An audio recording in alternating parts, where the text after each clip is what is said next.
Терең тарихтың қойнауына сүңгітіп, жан дүниеңді рухани рахатқа бөлейтін ол, халықтың қазынасы музей екені рас. Ал музей әлемнің ерекше мейрамы 18 мамыр халықаралық музей түні болып табылады. Дәл осы мереке түнінде құрметті қонақтар есік айқара ашылған музей ішінде көңіл көкжиегін кеңейтіп, мәдени құндылықтармен танысып, рухани азық алуға болады. Айтулы мерекені Қарасай ауданына қарасты белгілі мұражайларда дәстүрлі түрде жоғары деңгейде атап өтті. Мейрамдағы меймандардың күткендерінің бірі алдымен аудан орталығы Қаскелен қаласында орналасқан тарихи өлкетану музейі болды.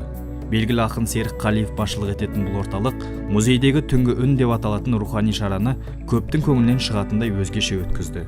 Негізгі мақсат жалпы жастар осы еліміздің тарихын білсін, отанымызды сүйсін, осы жерден шыққан азаматтардың үлгі алсын деген сияқты сол кісілерді өнеге етеміз ғой. Мереке түні барысында Қаскелен қаласындағы Абай мектеп гимназиясының балалар хоры мен жас әншілер өз өнерлерін ортаға салса, көңілді кешке келген мәртебелі меймандар мен ауданымыздың ардагер ұстаздары музейдің өркендеуіне деген ықыластарын жеткізді. Ал Абай мектеп гимназиясы мерекеге орай асықтармен апталған жылқының мүсінін осы орталыққа тарту етті. Дәл осындай мұражай әлемінің маңызды мерекесі елбасымыздың кіндік қаны тамған жер Шамалған ауылындағы атамекен тарихи мәдени орталығында да айрықша аталып өтілді. Кешқұрым мұндай жиналған құтты қонақтардың қарасы аз болмады. Ерекше түн алдымен мерекелік бағдарламамен басталып, округ әкімінің музей қызметкерлерінің ақ тілегімен жалғасты. Өз кезегінде ауыл басшысы Ержас Тоқтасынов мұндай орталықтың ауылымызда орналасқаны үлкен мақтаныш екенін айтты.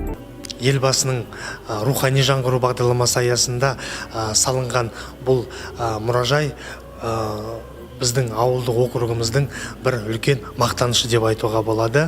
Баршаларыңызды еліміздің тұңғыш президенті атамекен мұражайына шақырамыз.